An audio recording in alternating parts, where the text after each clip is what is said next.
बिस्मिल्लाहिर्रहमानिर्रहीम। अल्लाहुम्मा सल्ली अला मुहम्मदिन व अला आलिहि मुहम्मद।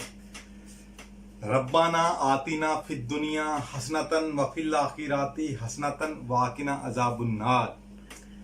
अस्सलामु अलैकुम। I am Saud Sadiq from Success Motivators. I am a Muslim inspirational speaker, life coach, trainer and entrepreneur.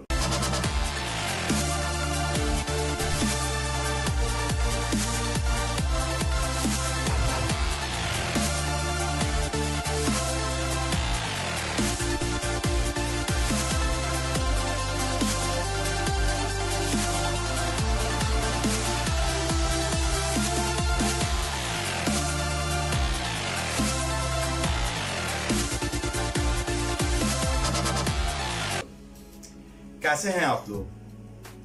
अल्लाह ताला आपको सदा खुश और खुशहाल रखे और आप सभी की जिंदगी रहमतों और बरकतों से माला माल कर दे। इस दुआ के साथ आगाज करते हुए आज हम जिस टॉपिक पे बात करने जा रहे हैं वो ये है कि खुशियों को कैसे तलाश किया जाए, खुशियों को कैसे हासिल किया जाए। ये आज के इंसान का कह लें कि बहुत बड़ा सवाल है, क्योंकि आज के दौर में तकरीबन हर इंसान खुशियों की तलाश में मारा मारा फिरता है और इतनी कोशिशों के बावजूद फिर भी वो खुशी हासिल नहीं कर पाता। तो मैं चाहूँगा इसका सादा सा जवाब दूं। तो ऐसा क्या हो कि ज़िंदगी में खुशियाँ आना शुरू हो जाएं? तो इसका सिंपल सा जवाब ये है कि जो खुशी है वो हरगिज़ हरगिज़ हरगिज़ कोई ऐसी चीज़ नहीं है जिसे तलाश किया जाए। तो फिर क्या तरीका है? सिंपल सी बात, खुशी की मिसाल एक तेज रफ्तार तितली की सी है। खुशी की मिसाल एक तेज रफ्तार तितली की सी है कि जो दौड़ने से भागने से हाथ नहीं आती, जबकि खुशबूदार फूल के पास बिन बुलाए पहुंच जाती है, आ जाती है और डेरे जमा लेती है। तो इससे समझ के आई कि अगर आप जिंदगी में चाहते हैं कि आपके पास खुशियां आए और आती चली जाएं और आपकी जिंदगी खुशियों का गहवारा बन के रह जाए, तो सिंपल सा तरीका क्या है कि आपको खुशियों को तलाश नहीं करना, जबकि आपको खुशियां देने वाला बन जाना है, एक फूल की तरह। अच्छा, इसका मैं एक सादा सा आपको बताता हूँ कि आपके साथ होता क्या है। जो ही आप आज से इस बात की तरफ बिस्मिल्लाह कर देते हैं कि आज से मुझे खुशियां देने वाला बनना है, तो उसका सबसे पहला होगा कि आपके अंदर चेंज क्या आएगा।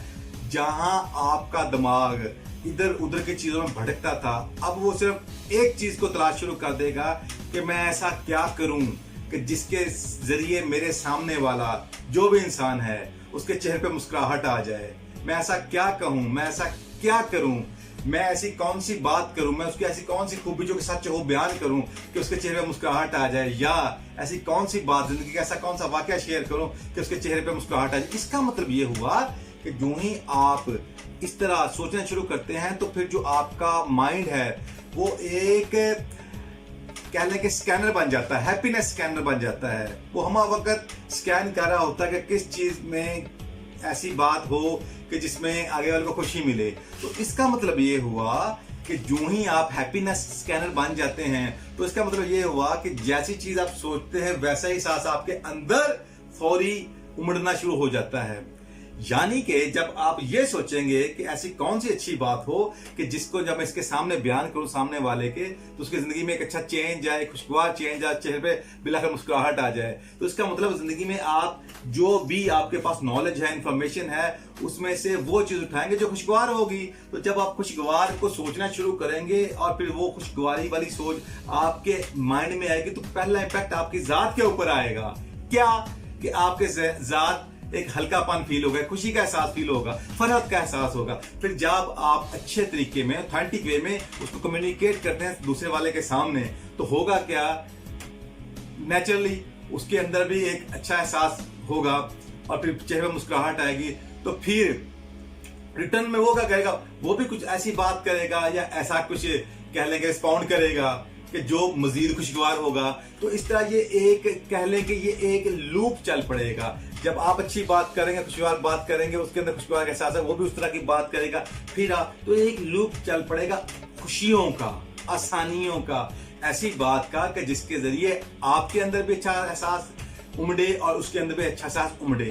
तो कहना ये चाहता हूं, अच्छा फिर वो जब उठ के जाएगा तो फिर आप मतलब क्या सोचेगा, कैसा सोचेगा, फिर आपके मतलब दूसरों को क्या कहेगा, कैसा कम्युनिकेट करेगा।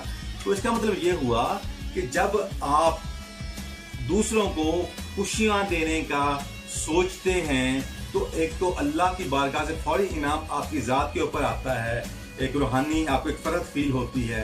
साथ में क्या है कि दूसरे भी आपकी इज्जत करना शुरू कर देते हैं और फिर आपकी ज़ात का जो आपका इम्पैक्ट है, आपकी ज़ात की जो पहचान है, दूसरे लफ्ज़ों में यूं कह लें पर्सनल ब्रांडिंग है, वो भी लोगों के दिलों में आगे घर करना शुरू कर देती है कि यार इज नाइस पर्सन। उसकी सोहबत में, उसकी कंपनी में जब हम बैठते हैं या जब भी बैठते हैं ना, कोई ना कोई अच्छी बात सुनने को मिलती है या ऐसा कुछ सुनने को मिलता है जिससे अंदर एक अच्छा एहसास पैदा होता है। और मैं आपको ये बात बड़े वसूख से कहता हूँ, और ये मैं जो आपसे बात कर रहा हूँ अल्हम्दुलिल्लाह रब्बिल आलमीन, मुझे साल हा साल हो गए इसको प्रैक्टिस करते हुए। तो फिर नतीजा क्या है, आज मेरे माइंड के पास रबिश, फजूल, बुरा सोचने का टाइम ही नहीं होता। लिहाजा जब अब इसको मैं प्रैक्टिस करता हूं तो फिर यही प्रैक्टिस का नतीजा ये है कि मैं लोगों की जिंदगियों में नेक्स्ट बेहतरीन लाने वाला अल्लाह ताला ने मुझे बना दिया। तो कहना है चल उसका इम्पैक्ट भी फिर यही आता है कि लोग अल्लाह ताला आपको इस्तेम भी देता है, लोगों जिंदगी में आसानियां भी आती हैं, तो लोगों को खुशियां मिलती हैं, तो फिर आपको भी अल्लाह ताला खुशियां देता है। तो अल्हम्दुलिल्लाह रब्बिल आलमीन, फिर आपकी जो शख्सियत प्लस जिंदगी, इवन की आपकी फैमिली, वो पूरी खुशियों का गहवारा बन के रह जाती है अल्लाह के फजलो करम से। तो ये सादा सा मैसेज था कि आपको हरगिज हरगिज हरगिज हरगिज, और याद रखिएगा अगर आप ये समझते हो तो आप बहुत बड़ी भूल में हैं कि आपका नफ्स आपसे ये कहेगा यार अगर मैं आज ये खा लूंगा तो मुझे खुशी मिलेगी। वो खुशी नहीं होगी, वो एक टाइम पास होगा। उसके बाद आप फिर अपने अंदर एक अनफुलफिलमेंट, एक एम्प्टीनेस फील करेंगे, फिर आप अगली तलाश में चले जाएंगे। ऐसा नफ्स को फॉलो करने से भी खुशी नहीं मिलेगी। जबकि जब आपने दूसरे इंसान की जिंदगी में खुशियां लाने का सिर्फ सोचना शुरू किया, सिर्फ उसको आगे मोटिवेट करना शुरू किया खुशियों भरी जिंदगी की तरफ, तो फिर क्या होगा, वेरी सून आपके अंदर से ये सोच ही खत्म हो जाएगी कि मुझे खुशियां ढूंढनी है या मुझे कुछ और चाहिए। दूसरे लफ्जों में मटीरियलिस्टिक चीजों से आपकी सोच उठना शुरू हो जाएगी, और जो रियलिस्टिक चीजें हैं जिनसे इंसानियत के अंदर, इंसानी जिंदगी के अंदर आसानियां आती हैं, खुशियां आती हैं, खुशगवारी आती है, और बिल आखिर अल्लाह ताला आपको ढेरों इज्जतें देता है। तो ऐसा एहसास, ऐसी जिंदगी आपके अंदर जारी हो जाएगी अल्लाह के फजल करम से। ये एक छोटा सा मैसेज था जिसे मैंने चाहा कि बड़े आसान अंदाज में आप तक पहुंचा दूं। तो बस आज का यही मैसेज था। तो अल्लाह ताला आपको आसानियां दे, अल्लाह ताला आपको खुशियां दे, अल्लाह ताला आपकी जिंदगी को रहमतों और बरकतों से माला माल कर दे। इस दुआ के साथ काम करता हूँ। जज़ाकल्लाह, अल्लाह हाफिज। Like, share, press the bell icon and follow us on Instagram. Follow us on Facebook, our website, and subscribe us. Any questions, comments in below. Contact these numbers. Thank you.